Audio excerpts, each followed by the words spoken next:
I had to talk about a story that's very, very important. And albeit indirectly, it involves Caitlin Clark, the Department of Justice, and quite possibly the President of the United States himself. Somebody got to say it, so I'm going to say it. Ms. Clark's targeting may reflect a culture of disparate treatment, and the evidence provides reasonable cause for a federal probe into potential civil rights violations. Stephen A. Smith just dropped a bombshell that should terrify every WNBA executive. He's not just talking about bad calls anymore. He's demanding federal investigators look into what's happening to Caitlin Clark. We're talking about the same Caitlin Clark who single-handedly drove 601% growth in merchandise and tripled team values. The woman who brought 1.29 million All-Star votes, but somehow ranked 9th among guards by her own peers. Something stinks here, and Stephen A. thinks the government needs to step in. If you think the government needs to step in, comment, "Protect Caitlin Clark." Let's go. The golden child in her second year in the league, who was top 4 in MVP voting last year, the assist leader last year, a galvanizing talent that has done wonders for the NBA. If she is seen to be physically getting abused on a basketball court in a way that is such a clear and flagrant discrepancy compared to what happens to others, that man is not going to say something? You want to know what makes this whole situation absolutely infuriating? Let's start with the money. Caitlin Clark didn't just join the WNBA. She became its economic engine overnight, generating revenue numbers that should have made her untouchable. The data is staggering. Exponential growth in merchandise sales, tripled Fever viewership, doubled total league viewership, team value tripled, and League Pass subscriptions up 366%. These aren't small bumps. These are transformational changes that leagues dream about. Caitlin Clark has done for the women's NBA what Michael Jordan once did for the NBA. Made it more valuable, watchable, and marketable. Instead of protecting its transformative star, the league's leadership ignores the relentless targeting of Ms. Clark, treating its greatest asset as if she were a PR headache. That approach could turn into a legal liability for the WNBA. Clark brought in endorsement deals worth over $11 million and caused WNBA app engagement to spike 613%. Numbers the WNBA hadn't seen since forever. We're talking about a player who single-handedly shifted the entire financial landscape of women's basketball. Every metric you can imagine showed massive growth tied directly to her presence. Since she joined the league last year, Ms. Clark's impact has been seismic. Merchandise sales soared 601%. Indiana Fever viewership jumped 170%. The team's value tripled. League Pass subscriptions climbed 366%. App engagement rose 613%. And her endorsements topped $11 million. She's the economic engine driving the league forward. But this is where the story takes a dark turn. Instead of protecting their golden goose, the league allowed her to absorb punishment at unprecedented rates. The statistical evidence is damning. Clark took 17% of all flagrant fouls last season. That's double the rate of any other player in the league. Let that sink in for a second. Let me tell you what kind of quotes Trump would lean on. Sophie Cunningham told the Wall Street Journal, she's Caitlin Clark's teammate, the Indiana Fever, the star player of the league is not being protected. Rebecca Lobo, analyst, ESPN. What does she say? Every single one of those plays against Caitlin Clark has been a foul. Think about what this means. The player bringing in the most money is getting hit the hardest, and somehow officials are missing calls left and right. You're watching defenders take cheap shots at the woman who tripled your team values. You're seeing flagrant contact that would draw immediate whistles for veteran players get ignored when it happens to Clark. The pattern becomes impossible to ignore when you look at the footage. Hard fouls that should have been flagrant ones, obvious targeting that gets waved off, late hits that draw nothing but continued play. The most valuable player in the league was being treated like a practice dummy, while officials looked the other way. By the way, when she was out for the All-Star weekend this year, because she was hurt, by the way, because of the roughhouse tactics all of those folks alluded to, the ratings dropped 36%. They still had over 2 million views, but they had over 3 million last year. It dropped because she wasn't playing. Now, I told y'all, Candace Parker tried to tell y'all, Rebecca Lobo is trying to tell y'all, the goose that lays the golden eggs, the tide that lifts all boats. This isn't coincidence. It's a pattern that reveals how badly the WNBA has mismanaged its most valuable asset. When your biggest revenue generator is absorbing double the flagrant fouls of anyone else, something is seriously wrong with your system. The question becomes, how did a league allow jealousy and resentment to override basic business sense? How do you watch someone transform your entire economic model and then fail to protect them from systematic targeting? Do you know what Gino Auriemma said? He said she's being targeted. I don't remember when Michael Jordan came into the league, guys looking to go out and beat him up. Only the Detroit Pistons were looking to beat him up. And then after that, the New York Knicks with Pat Riley and Ewing and Anthony Mason and Xavier McDaniels and Charles Oakley and all of these guys. The John Starks of the world, Derek Harpers of the world eventually, stuff like that. Stephen A. Smith didn't just criticize the WNBA. He opened the door to something that should terrify Commissioner Cathy Engelbert and every league executive. When Stephen A. goes from sports commentary to suggesting federal intervention, you know the situation has reached a breaking point that goes way beyond basketball. Ms. Clark's targeting may reflect a culture of disparate treatment, and the evidence provides reasonable cause for a federal probe into potential civil rights violations.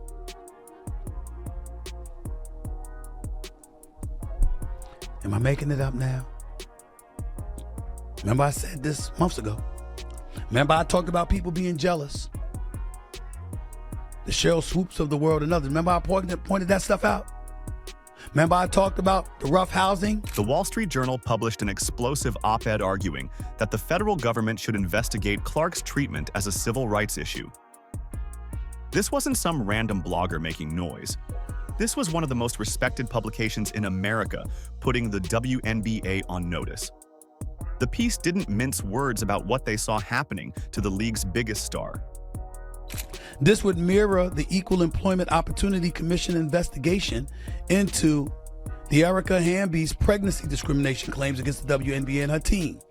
Congress and Labor and Justice Departments would be justified in examining the facts. Stephen A. Smith backed this up completely, stating on air that federal investigators have legitimate grounds for getting involved. He's not talking about bad calls anymore. He's talking about systematic patterns that could violate workplace protection laws. When someone with his platform and legal knowledge says there's a case, people listen. You don't think Caitlin Clark could become an issue of national, potentially international, and definitely federal proportions? You don't think so? We're not talking about sports commentary anymore. We're talking about potential Justice Department investigations and congressional oversight. You know what happens when federal agencies start asking questions about internal communications and decision-making processes? Everything changes overnight. Every email gets scrutinized. Every meeting gets reviewed. Every policy decision gets examined under a microscope. Senator Jim Banks' 2024 letter to WNBA Commissioner Cathy Engelbert demanded answers on Ms. Clark's treatment. Congress and the administration should demand answers from WNBA leaders, investigate officiating and internal league communications, hold hearings, and insist on real reforms. This is in a Wall Street Journal. The Labor Department should review the league protocols for workplace safety. If evidence shows discrimination or retaliation, the Justice Department's Civil Rights Division must act. If leaders remain inert, Congress should reconsider the WNBA's special privileges, including its antitrust and broadcast considerations. Checking referees' work with NBA-style last 2-minute reports would be a meaningful first step toward building trust. The argument centers on workplace safety violations and disparate treatment. The same legal frameworks used in major civil rights cases. Federal investigators don't care about basketball rivalries or veteran player dynamics. They care about whether someone's workplace rights are being violated through systematic targeting and inadequate protection. But 17 flagrant fouls have been called against people for beating up on Caitlin Clark. That's practically double what's happened for any other player in the league. They have evidence to say she's being treated unfairly. Think about what this means for league operations. Federal investigators would have subpoena power to examine referee communications, front office decisions, and internal policies about player protection. They could demand explanations for why the league's most valuable player absorbed double the flagrant fouls of anyone else. They could review whether the WNBA created a hostile work environment through inadequate response to obvious targeting. That was the first salvo. I'm not asking you. This is Stephen A, baby. I'm telling you. It's the first salvo. It's not an accident that this is coming shortly after the WNBA players foolishly wore those shirts. As Candace Parker pointed out, pay us what you owe us, antagonizing the league, with pending CBA negotiations coming. When federal investigators start asking questions about systematic targeting and hostile work environments, the WNBA's problems become much bigger than basketball. The league that should have been celebrating its biggest star instead created a situation that might require government intervention to fix. That's not just embarrassing. It's potentially catastrophic for future operations and league credibility. Mystics co-owner Sheila Johnson questioned Ms. Clark's 2024 Time Athlete of the Year recognition. Ms. Clark shattered fan vote records with 1.29 million all-star votes, yet ranked only 9th among guards on the player ballot. Want to see jealousy in action? Look at what happened with the all-star voting. It's the perfect example of how Clark's own peers tried to diminish her impact. The fans spoke loud and clear about who they wanted to see, but the players had a very different message to send. Clark received 1.29 million all-star votes from fans. That's not just a good number. That's a record-breaking tsunami of support that should have made her the undisputed face of the event. These weren't casual votes either. Fans were paying attention, engaging with the league, and putting their money where their mouth was through merchandise and ticket sales. Dick Vitale, when the 1.29 million all-star votes came in for Caitlin Clark, yet she was ranked 9th among guards on a player ballot. Quote, absolutely pure jealousy that the WNBA players voted Caitlin Clark the 9th best guard. Someday they will realize what she has done for all of the players in the WNBA. Chartered planes, increase in salaries, sold out crowds, improved TV ratings, etc. And they ain't lying. They ain't lying. But when the player voting results came out, something shocking happened. Clark was ranked 9th among guards by her own peers. 9th. You're telling me the player who brought millions of new eyeballs to the league somehow doesn't deserve top recognition from other players? The woman who transformed the entire economic landscape gets ranked behind players most casual fans couldn't even name? This voting disparity wasn't just disrespectful. It was a coordinated message. When fans overwhelmingly support someone but players actively rank them low, that tells you everything about internal league dynamics. The contrast between fan support and peer rejection shows exactly what Stephen A. Smith and others have been pointing out about WNBA culture. And those players that are talking about their value, what's going to be held against you is looking at your value when Caitlin Clark is not playing. And when you see a precipitous drop-off, it ain't going to be about y'all, it's going to be about her. Even if it's wrong, even if it's unfair, that's how it's going to go down. And when it goes down like that, that's exactly the kind of ammunition that the president will use to his advantage as he so sees fit. The numbers don't lie about what was happening here. You had the most popular player in league history getting snubbed by the very people who should have been thanking her for the increased attention and revenue. These same players were benefiting from the elevated contracts and media coverage that Clark's popularity created, yet they couldn't bring themselves to acknowledge her impact. The All-Star voting exposed the ugly truth about league priorities. While fans embraced Clark's transformational impact on women's basketball, veteran players were actively working to keep her from receiving the recognition she earned. This wasn't just about basketball rankings anymore. It was about control, gatekeeping, and a refusal to let Clark reshape the established order that had existed for years. Here's what the WNBA executives don't want to admit. Their entire future depends on keeping Caitlin Clark happy and protected. Clark's 2025 return represents a crossroads moment. Either the league evolves to support its biggest star, or they risk losing the golden goose that saved their economics. Some of it, Caitlin Clark brings on herself because she talks, she chirps, she antagonizes. That's how Angel Reese became so famous, because Angel Reese clapped back at her the way she was clapping back at people leading into that national championship loss to LSU a few years back when she was at Iowa. And that's how Angel Reese became famous. The television contracts, merchandise deals, and sponsor commitments Clark generated aren't one-time windfalls. They're multi-year agreements betting on her continued success and safety. Nike didn't sign her to that massive deal, expecting her to get beaten up every night. ESPN didn't increase their WNBA coverage to watch officials ignore flagrant fouls against the league's most popular player.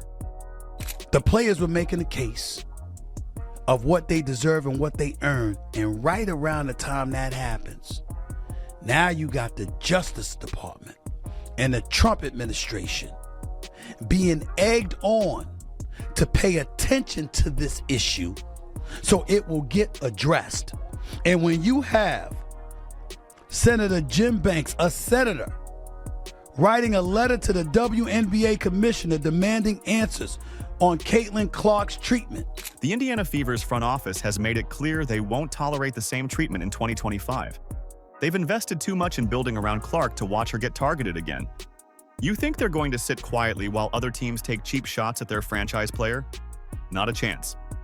Look at the roster moves they've made. Sophie Cunningham joining the team wasn't just about basketball skills. It was about adding someone who will protect Clark on the court. Lexi Hull, Aaliyah Boston, and Kelsey Mitchell have all shown they'll stand up for their teammate.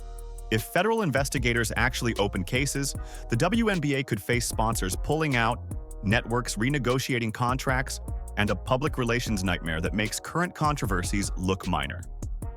Corporate America doesn't want to be associated with workplace safety violations or systematic targeting. They'll walk away faster than you can imagine. Treatment towards this golden goose, a spectacular talent that is one of the preeminent futures, if not the future face of the WNBA, if she isn't considered that already. And Caitlin Clark, who also happens to be white, playing in the Midwest, with evidence of unfair treatment. Clark holds all the leverage now. She transformed the entire economic landscape of women's basketball in one season. The league needs her more than she needs them.